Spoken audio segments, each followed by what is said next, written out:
Buenos días, jóvenes. Hoy vamos a tratar el tema de la presión arterial, ¿no? Vamos a ver sus causas, su tratamiento, entre otros.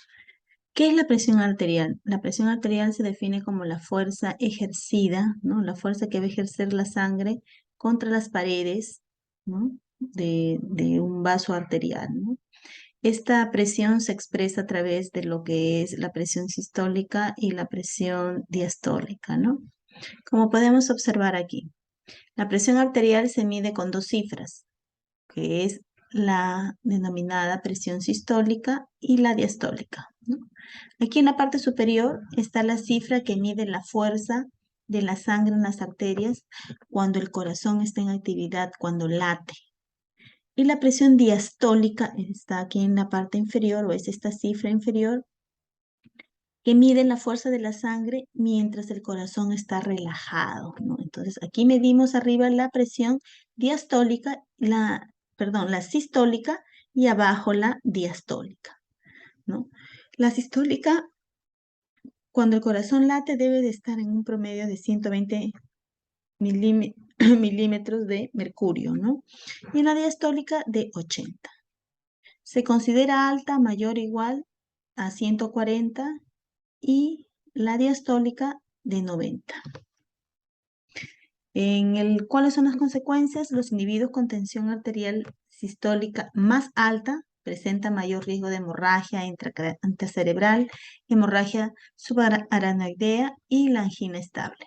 La tensión arterial diastólica, cuando está elevada, es un mejor indicador del riesgo de aneurisma de la aorta abdominal, ¿no?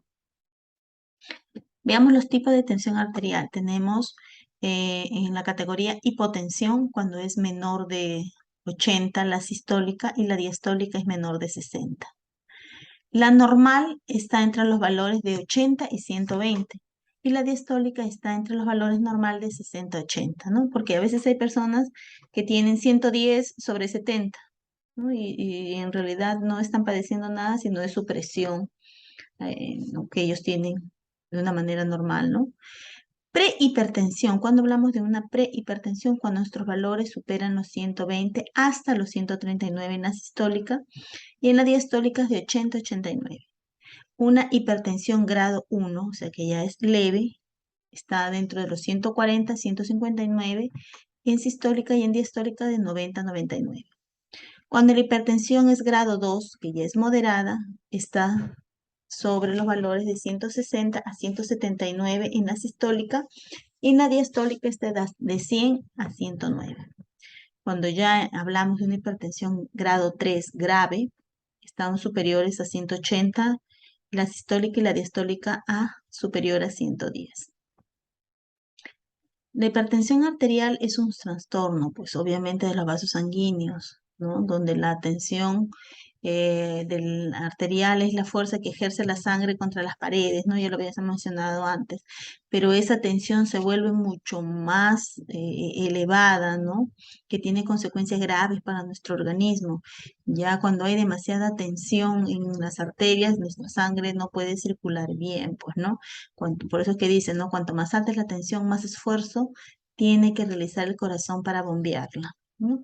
Aquí podemos observar en este corazón que la sangre fluye fácilmente a través de los vasos sanguíneos, donde la tensión arterial es normal, no hay ninguna dificultad, pero cuando hay una tensión un poquito más fuerte, esto no imposibilita pues que la sangre pueda fluir de una manera normal, la cual obviamente tiene muchos factores que conllevan a esta hipertensión, ¿no?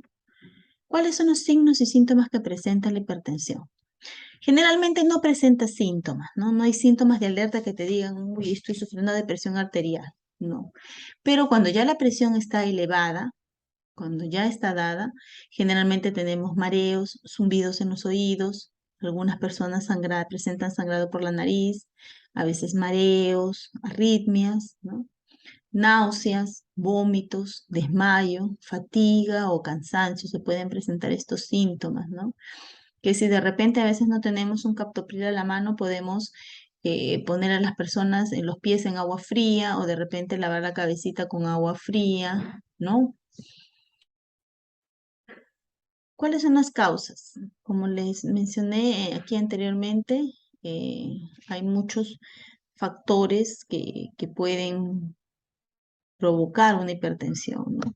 Hay causas modificables como causas no modificables, en las que no se pueden modificar, no se pueden ir contra ellos, ¿no? Por ejemplo, el sexo, los factores genéticos, la edad, la raza, ¿no? La edad, cuando hablamos de la edad, generalmente se padece ya cuando estamos en base de los 60, ¿no? Algunas personas lo presentan hasta entre los 45, 55 años, pero son muy pocas, pues, ¿no? En la mayor incidencia se da en personas que tienen a partir de 60 años para arriba. La raza es de acuerdo, obviamente, a nuestra raza, a nuestro origen, ¿no? Étnico. Por ejemplo, las personas de raza negra tienden a padecer de presión arterial eh, a más temprana edad, ¿no? Su sangre es mucho más espesa y entonces es un poco más difícil de poder fluir por esta tensión de las arterias. Entonces, generalmente ellos padecen, es un poquito más espesa es su sangre y obviamente el fluido no va a ser el adecuado, ¿no? Entonces, generalmente ellos padecen más de hipertensión arterial en menores edades que la raza blanca. Entonces, también es los factores genéticos. Obviamente que si nosotros tenemos familiares que han padecido de hipertensión, también pues podemos padecer, estamos más predispuestos a padecer de esta hipertensión arterial, ¿no? En cuanto al sexo, generalmente sufren de presión arterial pues los varones, ¿no? Generalmente las mujeres a partir de los 65 años. Esto es debido a que nosotros tenemos más cantidades de hormonas que los varones, ¿no? Y en eso nos ayuda en algo. ¿Cuáles son las causas modificables? O sea, que nosotros podemos controlar, podemos modificar, ¿no? Por ejemplo, el sobrepeso, la obesidad. Cuanto más pesas, la sangre necesita más oxígeno, ¿no? Y más nutrientes para los tejidos, ¿no? Se supone que a medida que esta sangre fluye a través de los vasos sanguíneos, aumenta. También hace la presión en las paredes de las arterias, pues, ¿no? Hace mucha presión.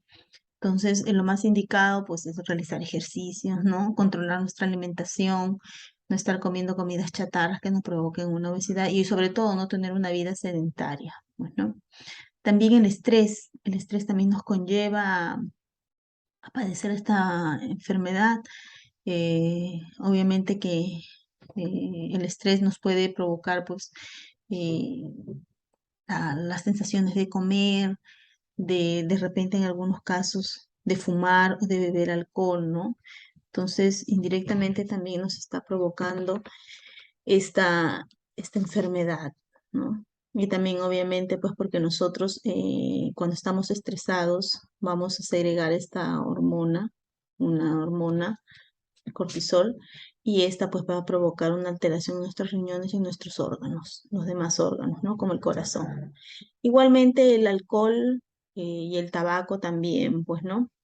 Entonces hay que controlar un poco esas ganas de fumar, y no solamente quienes fuman, sino que son las personas activas, ¿no? Sino también a las pasivas, que de repente podemos estar al lado de personas que fuman, ¿no? De repente algún familiar o el enamorado o la enamorada que les guste fumar.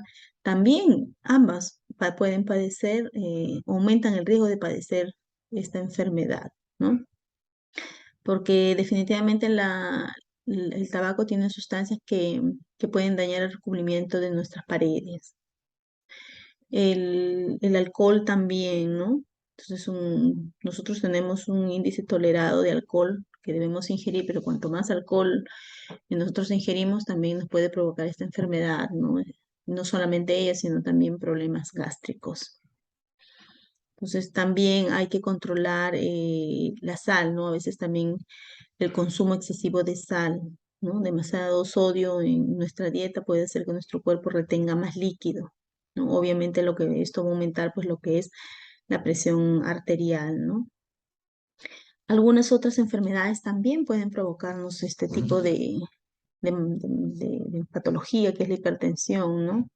Entonces, los niveles altos de estrés es una de ellas, ¿no? En las enfermedades también como la diabetes, enfermedades renales, también nos pueden provocar estas enfermedades. Así es que son, en el caso del sobrepeso, la obesidad, el estrés, el alcohol, también nosotros podemos controlarla, ¿no? Haciendo ejercicios, relajándonos, no bebiendo mucho, sino moderadamente, no fumando. ¿Cuáles son las consecuencias que nos puede traer el no cuidarnos, ¿no? Puede ser un derrame cerebral, una arteriosclerosis, ¿no? Daño de los vasos sanguíneos, ceguera también nos puede provocar, ataques cardíacos, insuficiencia renal, entre otras, ¿no?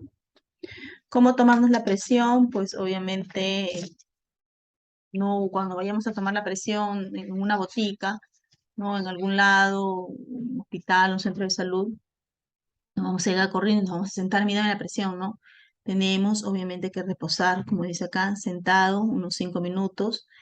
Obviamente no haber realizado ejercicio físico intenso, porque nuestro corazón está latiendo, ¿no?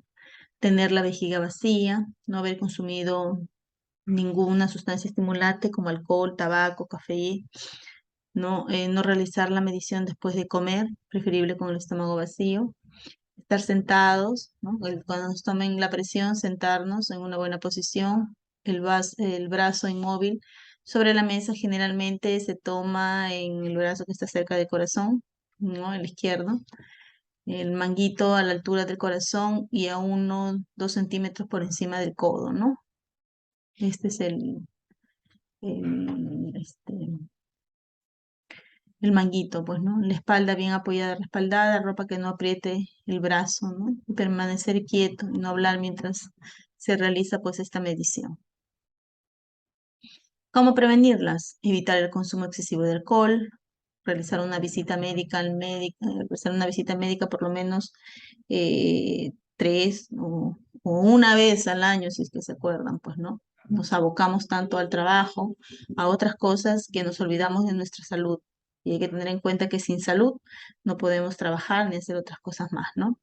Evitar el tabaquismo, la alimentación debe ser adecuada, comer frutas, verduras, realizar una actividad física, pues si no podemos salir a pagar un gimnasio, salir a la calle a correr, pues lo podemos hacer en nuestra propia casa, ¿no?